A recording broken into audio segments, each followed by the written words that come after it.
Pakistan intellectual forum کے اندر as chairman کی حیثیت سے میں یوٹیوب پہ اپنے خیالات کا اظہار بھی کرتا ہوں اور بہت سارے جرنلسٹ اور بہت سارے تھنک ٹینکر سے میری گفتگو ہوتی رہتی ہے ملکی معاملات پہ۔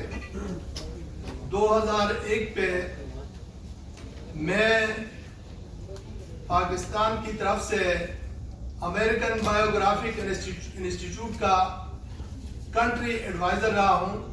یہاں سے کچھ ایڈوائزز ہوتے تھے اس کے معاملات پہ، ساؤتھ ایشیا کے معاملات پہ اور داخلی اور خارجی معاملات پہ اب بھی اپنا نقطہ نظر رکھتا ہوں۔ لیکن آج جس وجہ سے میں نے یہ سوچا کہ پاکستان تحریک انصاف کے اندر جو ہے شمولیت اختیار کروں، تو اس کی سب سے بڑی وجہ یہ تھی کہ انسان جو ہے صرف خیالات کا اظہار کر کے کچھ نہیں کر سکتا۔ آج میرے دوستو، آپ جتنے لوگ یہاں موجود ہیں، ہم سب اس ملک کے شہری ہیں اور ایک کشتی کے سوار ہیں۔ کشتی کے اندر سوراخ ہو چکا ہے اور جب ہم سب اٹینٹیو ہو کر اس سوراخ کو بند کرنے کی کوشش نہیں کریں گے تو پھر یہ کشتی ڈوب جائے گی۔ اس لیے پھر میں نے یہ فیصلہ کیا کہ عملی سیاست میں قدم رکھوں۔ میں نے مروت صاحب کو کہا کہ میں کسی الیکشن کے لالچ میں نہیں، میرا تعلق گلگت بلتستان سے ہے، میرا الیکشن وہاں ہوگا۔ گلگت بلتستان کی سچویشن آپ لوگوں کو پتہ ہے، لیکن پاکستان کے ایک بیٹا ہونے کے ناطے سے اور ایک سینسیٹیو شخصیت ہونے کے ناطے سے ہمارا یہ فرض بنتا ہے کہ ہم قدم بڑھائیں۔ باتیں تو بہت سے لوگ کرتے ہیں، ہم نے بھی بڑی باتیں کی، بڑا وقت اپنا لگایا، لیکن جب تک عمل میں داخل نہیں ہوئے اس کا کوئی ریزلٹ نہیں نکلا۔ آج میں اپنے تمام دوستوں سمیت پی ٹی آئی کے اندر جو ہے باقاعدہ طور پہ شمولیت اختیار کرتا ہوں اور پھر میں پاکستان کے نوجوان نسل کو اور پاکستان کے کریم آف دی نیشن کو یہ پیغام دیتا ہوں کہ جب تک عمل میں نہیں آئیں گے ہمارے حالات ٹھیک نہیں ہوں گے۔ جب تک انسان عمل کے لیے قدم نہیں اٹھاتا ہے تب تک جو ہے اس کا کوئی بھی چیز کارگر ثابت نہیں ہوتی ہے۔ میں اقبال کے اس شعر کے ساتھ، خدا نے آج تک اس قوم کی حالت نہیں بدلی، نہ ہو جس کو خیال آپ اپنی حالت کے بدلنے کا۔ تو اب یہ تقریر تو بہت لمبی ہو رہی ہے، ساتھی بور بھی ہو جائیں گے، آپ کے پاس سوالات بھی ہوں گے، تو میں یہاں پہ آپ کے سوالات کا جواب دینے کے لیے خود بھی تیار ہوں۔ مجھ سے ہو یا کسی بھی ساتھی سے ہو، آپ سوال کر سکتے ہیں۔ مروت صاحب، لیول پلینگ فیلڈ کی آپ بات کر رہے ہیں اور شفاف انتخابات کی بات کر رہے ہیں، دلائل کے ساتھ بات کرتے ہیں اور شواہد کے ساتھ۔ آپ نے جو نگران وزیر اعظم پہ یہ الزام لگایا ہے کہ انہوں نے سہولت کاری کی ہے بلوچستان عوامی پارٹی کا نون لیگ میں مرجر، وہ تو نون لیگ بلوچستان عوامی پارٹی چھوڑ کے تو پھر میرے خیال میں انہوں نے حلف لیا تھا اور وہ کئی بار کہہ چکے ہیں۔ آپ کے پاس کیا اس کے شواہد ہے؟ پہلے تو آپ یہ بتائیں نا کہ چھوڑنے کے کیا شواہد ہیں؟ نہیں، انہوں نے اعلان کر رکھا ہے نا، کئی دفعہ انٹرویو میں ہم سن چکے ہیں۔ نہیں، گزارش یہ ہے، آپ کو شاید علم ہوگا، میڈیا میں یہ شیئر ہو چکا ہے کہ انہوں نے خود ان لوگوں سے ملاقاتیں کی ہیں اور یہ میڈیا نے بتایا ہے، تو لہذا ان کی ملاقاتوں کی تک نہیں بنتی ہے۔ اور باپ جو ہیں، یہ ساری سیاست ان کی باپ کی مرہون منت رہی ہے۔ اچانک میاں شہباز شریف صاحب کا یہ فیصلہ کرنا کہ جی میں یہاں پہ کیئر ٹیکر پرائم منسٹر لاتا ہوں، اب اس کے نتیجے میں باپ کا سارا جو ہے ان کے ساتھ شامل ہونا، وہ کہتے ہیں نا کہ آپ میری پیٹھ کو جائیں، میں آپ کی پیٹھ کو جاؤں گا، سلسلہ وہی چل رہا ہے۔ اور انٹیریئر منسٹر جو ہیں وہ تو آن ریکارڈ کہہ چکے ہیں کہ میں پی ایم ایل این میں ہوتا، ابھی ایک دو دن پہلے کا بیان ہے، تو لہذا یہ ڈنگے کی چوٹ پہ اپنی ایفیلیشن بتا رہے ہیں۔ تو لہذا جو پاکستان کا قانون کہتا ہے وہ یہ اب ڈیمانڈ کرتا ہے کہ خدا را اس ملک پہ رحم کرے، ان لوگوں کو کیئر ٹیکر بٹائیں جو ان مناسب کے اہل ہو، جو الیکشن کو فیئر کرائیں۔ اب ان تمام لوگوں کے ہوتے ہوئے ایک پارٹیشن کردار کو مد نظر رکھتے ہوئے کس طریقے سے نقوی صاحب نے پنجاب میں نواز شریف کو ضمانت دے دی؟ آپ کو پتہ ہے 401 ضابطۂ فوجداری کے تحت انہوں نے ضمانت دی۔ بھائی کبھی کوئی صوبائی حکومت یہ ضمانت دیا کرتی تھی؟ انہوں نے کہا یعنی ہائی کورٹ میں وہ مقدمہ زیر سماعت ہے، وہ کہتا ہے جی ہم ضمانت دے رہے ہیں، جبکہ ماضی میں بزدار کے دور میں اس صوبائی حکومت نے یہ رد کیا تھا۔ مرور صاحب، آپ نے لیول پلے فیلڈ کی آپ نے بات کی، شفاف انتخابات کا بھی آپ نے مطالبہ کیا ہے۔ جس طرح 2018 کے الیکشن میں تمام سیاسی جماعتوں کو لیول پلے فیلڈ جو ہے وہ میسر تھی، اور جس طرح کے 2018 کے شفاف انتخابات تھے، اس طرح کے شفاف انتخابات اور اس طرح کی لیول پلے فیلڈ آپ کو دی جائے تو کیا آپ انتخابات کو تسلیم کریں گے؟ اگر آپ سب یہ جاننا چاہتے ہیں کہ لیول پلینگ فیلڈ دے رہے ہیں یا نہیں دے رہے ہیں، میری ایک 10 بس کا عرض ہے آپ سب سے۔ آنکھ کو دیکھا حال وہ حق الیقین کا درجہ ہوتا ہے۔ کل میرے ساتھ چلیں چرسدہ کے کنونشن میں، اپنی آنکھوں سے دیکھ لو وہاں کیا ہو رہا ہے۔ پہلے بھی تو 2 مرتبہ آپ نے وہاں پروگرام کرنے کی کوشش کی تھی، وہ نہیں ہو سکا، کل کا آپ ذکر کر رہے ہیں تیسری تو میں نے کہا نا، دیکھیں آپ میں شواہد نہیں دے رہا ہوں، آنکھ کو دیکھا حال دیکھ لیں، میرے ساتھ چلے جائیں اور آپ دیکھ لیں کہ کیا کیا فیصدی اکھنڈ استعمال ہوتے ہیں۔ ہمارے اپنا ملک ہے، ہماری دھرتی ہے، ہمارے قوانین ہیں، ہمارے اپنے گزرے ہیں، ان میں بیٹھنے سے یہ کہتے ہیں کہ آپ نہیں بیٹھ سکتے ہیں۔ شرم کا مقام ہے تمام ان اداروں کے لیے جو بنیادی حقوق کے تحفظ کے ضامن ہیں۔ اگر پاکستان میں یہ ہوتا ہے اور صرف تماشائی بیٹھ کے ہم تماشا کرتے ہیں تو یہ ہم اپنی ملک کی جڑوں کو کوکلی کر رہے ہیں۔ جس ملک میں، اس معاشرے میں انصاف اور قانون کی حکمرانی اس حد تک تذلیل اور گراوٹ کے معیار پہ پہنچے گی، ان معاشروں کا اٹھنا، ان معاشروں میں قانون کی حکمرانی اور رول آف لا کو جو ہے پروان چڑھانا، جو ہماری واحد ضرورت ہے، نہ کرپشن رہے گی، نہ بدعنوانی رہے گی، نہ یہ ایڈونچرزم رہے گا، نہ تیری میری رہے گی، صرف اور صرف ایک بات ہوگی، جس کا جو حق ہے اس کو ملے گا۔ پاکستان کو صرف اسی کی ضرورت ہے۔ شیخ افضل مربت صاحب، PMLN کی طرف سے کچھ سیاسی جماعتوں پاکستان تحریک انصاف کے دستیاب قیادت ہے، اس کے ساتھ کوئی ملاقات دیا جا رہا ہے، تو اس پہ کیا اسٹریٹجی ہے؟ اگر ہے تحریک انصاف کی، کیا ملاقات کرنا چاہیں گے یا چیف خان صاحب سے ڈسکس ہوئی ہے آپ کی؟ یہ وقت، حالات اور تجربے انسان کو بہت کچھ سکھا دیتے ہیں، اور کوئی بھی سیاسی پارٹی، آپ لوگوں نے دیکھا کہ خوف اور ڈر اتنا زیادہ تھا کہ 9 مئی کے بعد آج سے 20 دن قبل تک کسی بھی مین سٹریم پولیٹیکل پارٹی کو یہ ہمت نہ ہوتی کہ صرف اتنا کہتے کہ یہ بچوں اور عورتوں کے ساتھ تو ظلم نہ کرے۔ یہ مین سٹریم پارٹیز ابھی 20 دن ہوئے ہیں، پیپل پارٹی بھی کہہ رہی ہے، PMLN کوئی بھی پارٹی اگر فیئر الیکشن کرانے کے معاملے پہ ہمیں بٹھانا چاہتی ہے تو ہم ہر ایک کے ساتھ ٹرانسپیرنٹ اور فیئر الیکشن، اور اگر کوئی کوڈ آف ایتھکس ڈیولپ کرنا چاہتے ہیں، جس طرح آپ دیکھ رہے ہیں ہم نے تجویز دی ہے کہ تمام پارٹیز کو social media code of ethics develop کرنا چاہیے۔ پاکستان کو ضرورت ہے، یہ گالم گلوچ سے، یہ تھرو اور میں سے، اور یہ جو پولرائزیشن ہے، آپ یقین رکھیں ہمیشہ الیکشن میں جب بھی یہ گروہی اور پارٹی بنیادوں پہ جب الیکشنز آتے ہیں تو خاندان در خاندان تقسیم ہو جاتے ہیں۔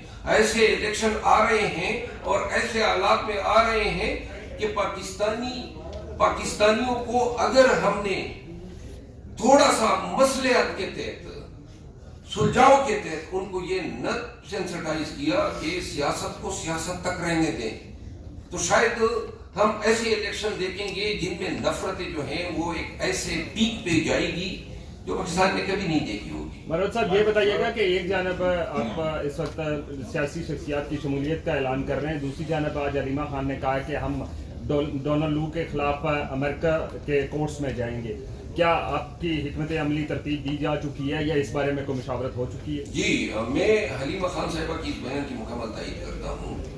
डोनाल्ड लू, आपको इल्म होना चाहिए कि कुछ अरसा कबल, चंद अयाम कबल, अमेरिका के साबिका प्रेसिडेंट ने खान के इसमें बयान दिया कि जी मैं उनका फैन हूँ, आप सबकी नजरों से गुजरा है, उनका मुकाबला होगा क्योंकि वो बदस्तूर उम्मीदवार हैं। जो साइफर का इशू है, ये याद रखें, ये साइफर का इशू आने वाले यूनाइटेड स्टेट के इलेक्शन में ये डिटरमिनेंट फैक्टर होगा। किस तरह क्यों कर जो बाइडेन की हुकूमत ने पाकिस्तान जो एक सॉवरेन स्टेट कहा जाता है, उनको कहा कि जी आप एक सिटिंग गवर्नमेंट को चलती कर दें। जो इनकारी थे कि साइफर आया नहीं, साइफर झूठा है, साइफर था ही नहीं, आज उसी चार्ट पे हमारे ट्रायल हो रहे हैं। यानी कितनी बेशर्मी की बात है कि जी आपने कौन को क्यों बताया कि जी डोनाल्ड लू ने ये पैगाम बाजवा के लिए भेजा था। ये मुझ पे इल्जाम है चेयरमैन पीटीआई पे, और हम कहते हैं उम्मत रसूल है, पाकिस्तान एक सॉवरेन स्टेट है। कहां गई हमारी सॉवरेनिटी? पाकिस्तान में हुक्मरानी का हक अवाम देते हैं, पाकिस्तानी अवाम की बिल है, उनकी ख्वाहिश है, वो जिसको बनाए जिसको न बनाए। डोनाल्ड लू कहां से आ गया? तो लिहाजा हम ये जरूर चाहेंगे कि उनको प्रोसिक्यूट करें और इसका खमियाजा उसकी पार्टी भी जो है अदा करें। बाबा साहब, मेरा सवाल आपसे ये है कि पाकिस्तान की तारीख जो है बहुत तल्ख है। माजी में जो आपने किया, जो फसल आपने बोई, आज वही आप काट रहे हैं। कल कोई और इसी तरह की बातें कर रहा था जिस तरह की बातें आप कर रहे हैं। माजी सबका एक जैसा ही दिखाई दे रहा है। आपके पास अब तक ये बताएं कि अगला जो इलेक्शन होने जा रहा है, अपनी पार्टी पॉलिटिक्स के हवाले से क्या हिकमत अमली है, और आपके जो माजी के जितने एमएनए थे उनमें से कितनों को आप टिकट दे रहे हैं? पार्टी टिकट देने के लिए कोई चेयरमैन की तरफ से आपको हदायत मिली कि कौन देगा, फाइनल कौन करेगा? जिस तरह की बातें और इल्जाम तराशी, आप एक उंगली उठा रहे हैं, 4 उंगलियां आपकी तरफ भी जा रही हैं। आप ये बताएं कि क्या आप ये सारी बातें इस वजह से कर रहे हैं कि इलेक्शन डिले चाहते हैं? अगर निगरान सेटअप अगर चेंज होता है तो इलेक्शन मजीद डिले नहीं होगा, और अगर मजीद इलेक्शन डिले होता है उसको आप एक्सेप्ट करते हैं या नहीं करते? कोई वाज़ेह पोजीशन आपकी नहीं दिखाई दे रही। आपके सवाल जो है ना वो भी कुछ बहुत ही कंफ्यूज हो गया। आपकी तरह ही कंफ्यूज हुए ना, तो हम भी दो सवाल में बड़ी बातें। अच्छा, मैं जनाब दोनों के जवाब। देखिए, आपने कहा ना कि निगरान के तब्दीली से इलेक्शन डिले होंगे। केपी में चीफ मिनिस्टर फोत हुआ, नए चीफ मिनिस्टर आ गया, कोई फर्क पड़ा है? कोई कानून तो ये नहीं कहता ना, ये केपी के सारी कैबिनेट फारिग कर दी और नई कैबिनेट आ गई, कोई फर्क पड़ा? कानूनन केयरटेकर रिजाइन करते हैं, हटाए जाते हैं या फोत हो जाते हैं। ये उस मयाद को कंडोन नहीं करते हैं जो वो गुजार चुके हैं, तो लिहाजा इससे कोई फर्क नहीं पड़ता है और ना इलेक्शन डिले होने का कोई इससे खदशा पैदा होते हैं। दूसरी बात, आप बिल्कुल दुरुस्त फरमा रहे हैं, आपके पहले सवाल का हिस्सा कि माजी में ये हुआ, और मेरा अपना जाती व्यू पॉइंट यही रहा है। सवाल अब ये है, पीपल पार्टी और नून ने एक अकॉर्ड किया मरी में, डेमोक्रेसी अकॉर्ड। पाकिस्तान में सियासी पार्टियों को ये अब सोचना चाहिए कि ये जो दस्तो गरेबान रहना है, इल्जामात की बुछाड़े करनी है, ये मेरी जाती राय हमेशा रही है।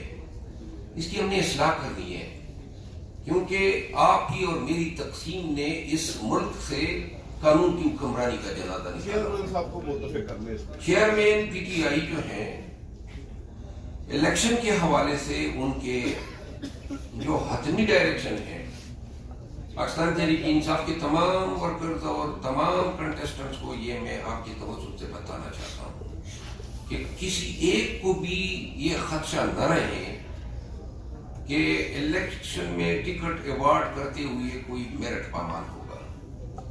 टिकट जो दिए जाएंगे A to Z, हर हल्के का टिकट सूबाई या कौमी, वो इमरान खान खुद देंगे। रिकमेंडेशन जाएंगी, उन पे कोई रिवीजन करते हैं तो वो भी जाएंगी, फाइंडिंग्स जाएंगी, खान साहब खुद डायरेक्टली या इनडायरेक्टली सर्वे कराते हैं, जानकारी करते हैं, लेकिन ये जिम्मेदारी अब किसी फर्द पे या किसी बोर्ड पे या किसी सूबे की इस पे नहीं है कि जी आप किसी को बता दें कि टिकट आपका हो गया।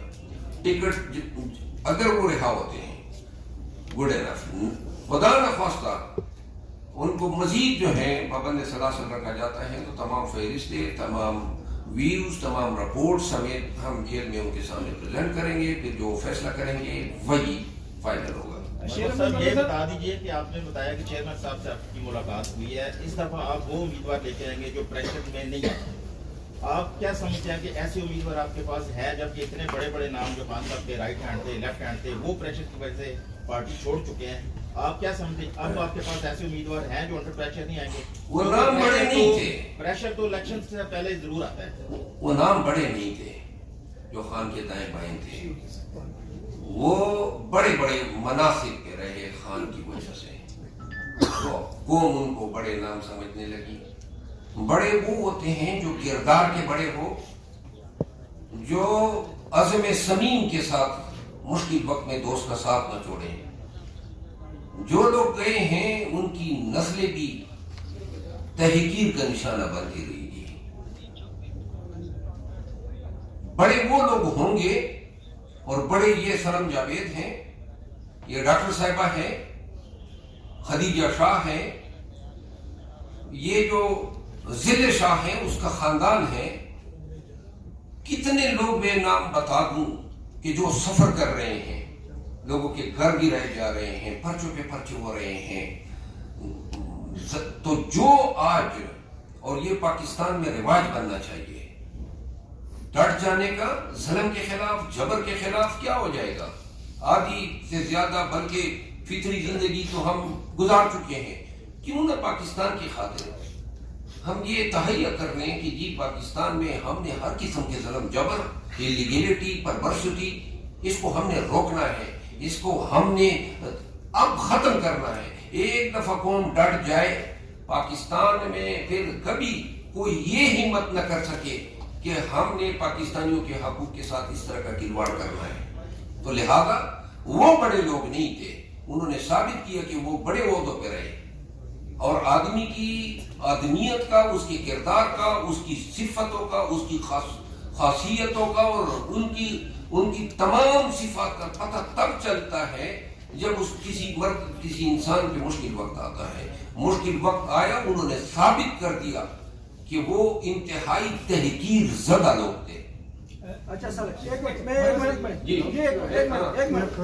ये आपकी सवाल का मैं छोटा सा जवाब दे दूं। मैं एक आम शहरी हूँ। वो जो लोग थे जो तारिक इंसाफ छोड़ चुके, वो करप्ट थे, माफिया थे, उनके पास इनके वीडियो थे, सबूत थे, उनको थोड़ा सा डंडा दिया, पिश ये हट गए। पार्टी में तो सर आप ही नहीं, वो तो कह रहे हैं आप जी मैं जवाब देता हूं। आपने मेरिट उनको लेके आए थे 2018 के। आपकी अपनी नहीं, आप सही फरमाते हैं कि पार्टी ने टिकट भी दिए थे, खान साहब ने इन पे एतमाद भी किया था। किसी के माथे पे लिखा होता है, किसी के माथे पे लिखा होता है कि वो कितना बड़ा इंसान है या कितना छोटा इंसान है।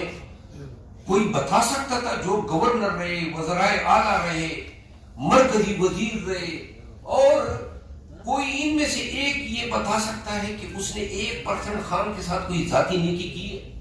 खान ने तो उनको शनाख्त दी, खान ने तो उनको पाकिस्तान में पहचान दी, और खान का नाम अब्यूज करते हुए देखिए पाकिस्तान तहरीक इंसाफ को इन लोगों की वजह से सलवाती सुननी पड़ी और तकालीफ और गालियां सुननी पड़ी। चलो अच्छा हुआ अल्लाह ये वक्त लाया, और इस वक्त के तफेल अल्लाह ने हमारी तदहीर कर दी है। इंशाल्लाह ये सिर्फ पाकिस्तान, देखिए वो बाप वालों को जो है अपने साथ शामिल करा रहा है। एक मिनट, ये सारे वही लोग हैं जो आड़े वक्त में जो है, जब नवाज शरीफ आया था 2017 में, याद है, कोई एक भी आपको नजर आया एयरपोर्ट पे उनको लेने? तो लिहाजा ऐसे लोग, सियासत में अब ट्रेंड ये होना चाहिए कि ऐसे गंदे अंडों को जो है सियासत की इस सियासत से निकलना चाहिए। वो कहते हैं उठाकर फेंक दो बाहर गली में, नई तहजीब के अंडे हैं। साहब, इमरान खान तो ऐसे लोगों के जाने का पार्टी को और अपना नुकसान करार दे रहे हैं, वो असर समझते थे, आप उन पे तनकीद कर रहे हैं, जाने वाले हैं। नहीं, मैं आपको अर्ज करूं, ये जरूर पहले जब प्रेस कॉन्फ्रेंसें होती थी, मैं अपना तजर्बा बता रहा हूँ, सारी प्रेस कॉन्फ्रेंसें जो है हमारे सामने हुई, खान साहब का हर एक रद्द-ए-अमल मैंने देखा है। पहले जब प्रेस कॉन्फ्रेंसें होती थी तो हम शॉक होते थे, खफा होते थे, हमारा साथी चला गया। अब हल्फन कहता हूं, हम चैलेंज देते हैं, करो जितने प्रेस कॉन्फ्रेंस से कराओ, हमें नहीं चाहिए ऐसे लोग। पहले हम खफा होते थे और अब हम, आप यकीन करें, हाजिर नाज़िर खान अब उसकी, यानी वो इब्तिदा में सोचता था, जब 4 लोगों ने प्रेस कॉन्फ्रेंस की, फवाद चौधरी ने और असद उमर ने, नहीं फरूख हबीब तो बाद में, तो इन लोगों ने जब प्रेस कॉन्फ्रेंस की और रास्ता खोल दिया, उस वक्त जो है हमें अंदेशे थे और हमें फिक्र थी। जो शख्स मार खा के पार्टी के साथ नहीं डट सकता है, जो शख्स ब्लैकमेलिंग को अवॉइड नहीं कर सकता है, क्या कीमत होगी? आपके साथी साफी इमरान रियाज ने कितना अरसा गुजारा? तो लिहाजा 3 महीने, 4 महीने, 5 महीने, 5 साल गुजार दें, लेकिन कद काट से आदमी बाहर सामने आए ना।